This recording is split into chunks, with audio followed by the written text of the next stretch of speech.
আসলে যে কোনো ঘটনায় কাউকে জড়াতে হলে তার সততা থাকা দরকার।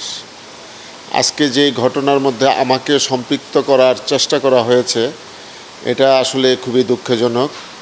আমি এই ঘটনার সময় আমি আশেপাশেও ছিলাম না। আমি আদালতে গেছি, ঘটনার প্রায় 1 ঘন্টা পরে আমি আদালতে যাই।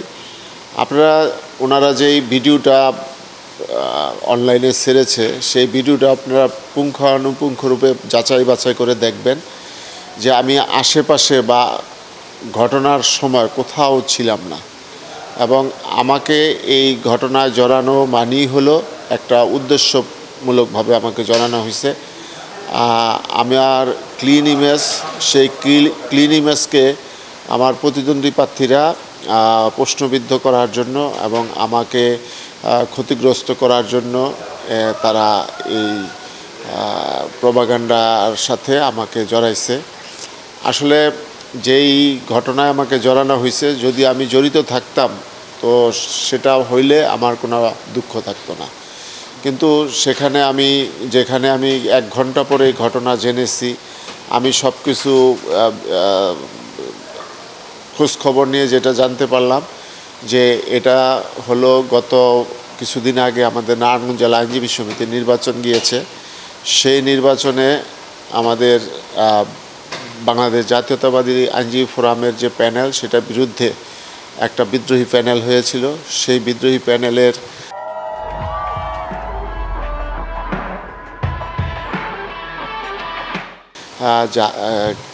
অনেককে বহিষ্কার করা হয়েছে।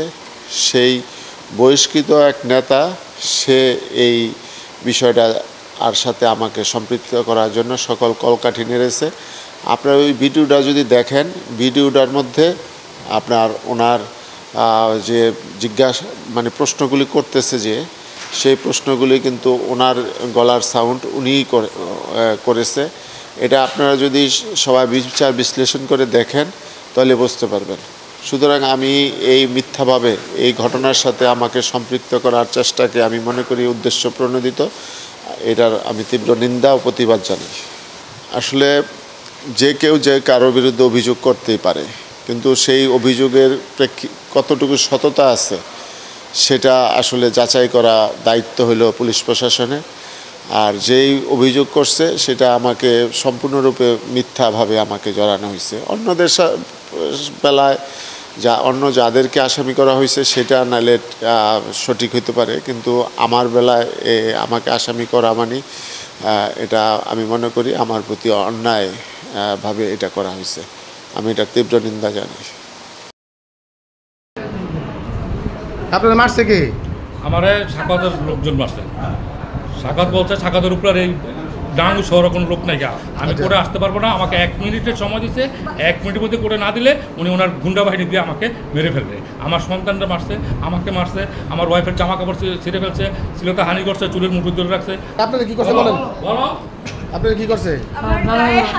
জামা কাপড় ছিঁড়ে ফেলছে, দাঁড়াতে পারতেছি না। আমার চুলের মুঠায় ধরে আমি কেন বলছি যে আমার বাচ্চাটাকে নিয়ে যাই, এজন্য আমার জামা কাপড় ছিঁড়ে ফেলছে, আমার গায়ে অনেক, আমার চুলের গুছাই ধরে আমাকে ঘুষাইছে, থাপড়াইছে, আমার শিরোধারণের চেষ্টা করছে। আপনাদের কি করছে? আমি গেছি আমার বাবাকে বাঁচাতে, যে কি আঙ্কেল বলেন, আমি আসলে Bangladesh international boxer, professional Bangladesh south এশিয়ার চ্যাম্পিয়ন।